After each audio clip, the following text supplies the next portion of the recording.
The year was 1962. Phil Soto and John Moreno were the first two Latinos elected to the California Assembly. Back then, only 9% of California's population was Latino. By the early 1970s, the number of Latinos in the legislature had grown to 5.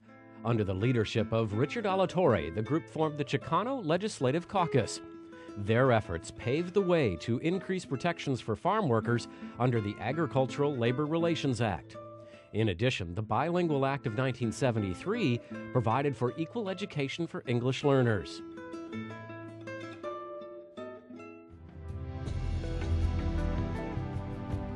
By the 1980s, California's Latino population had grown to almost 20%. As the population grew, so did the influence of the Latino Legislative Caucus.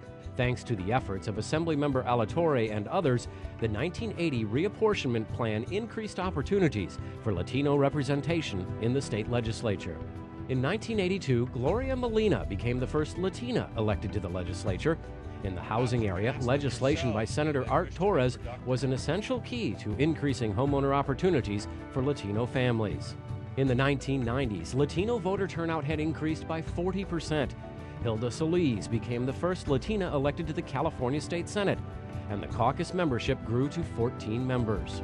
The hard work of the Latino legislators was evident to all as they were awarded key leadership roles and committee chair positions in both the Assembly and the Senate.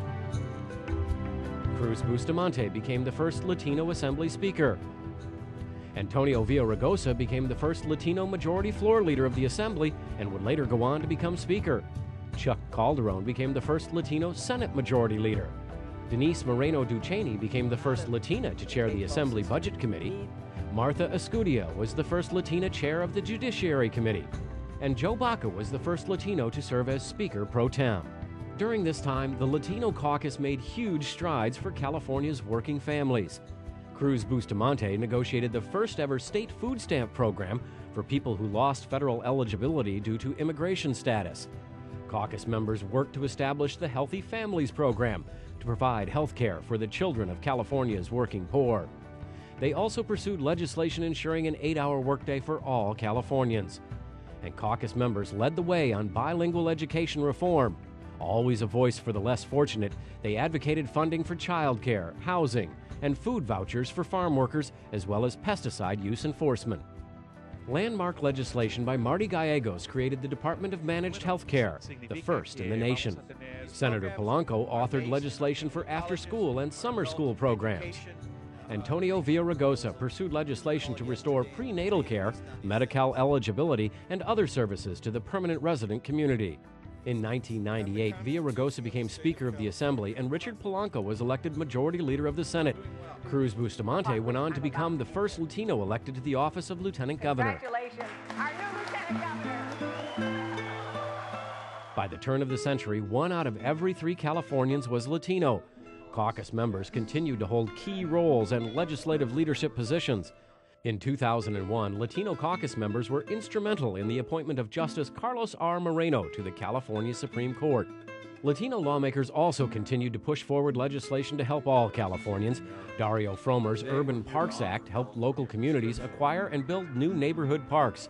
Martha Escudia authored a bill to limit junk food on school campuses. Tom Calderon pushed legislation to recruit high school students for teacher training program. Manny Diaz made sure that children of low-income households that don't qualify for other health programs were covered under the Children's Health Initiative Matching Fund. Sarah Reyes authored legislation requiring sexual harassment training for employers.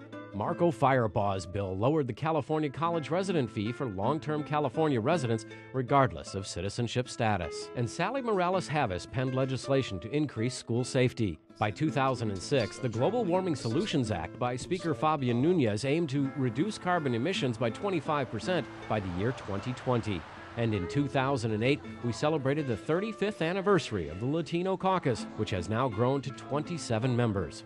To chair the Latino Caucus, for me, is a labor of love. I started here in 1992 when we were only 7 people.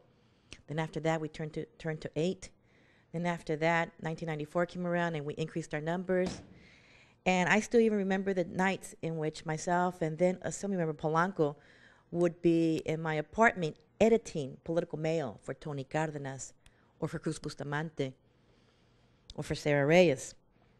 So each and one of you right now, there's history to the seats that you hold. You know, it reflects the work product of somebody that stayed up to about 3 or 4 in the morning editing mail to make sure that your predecessor got elected.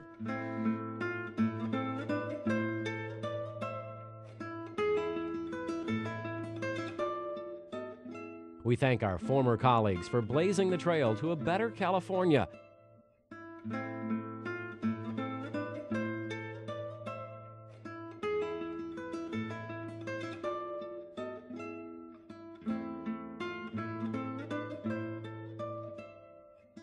And we welcome the new members of the Latino Caucus. But we look forward to building a brighter future for Latino families and for all of California.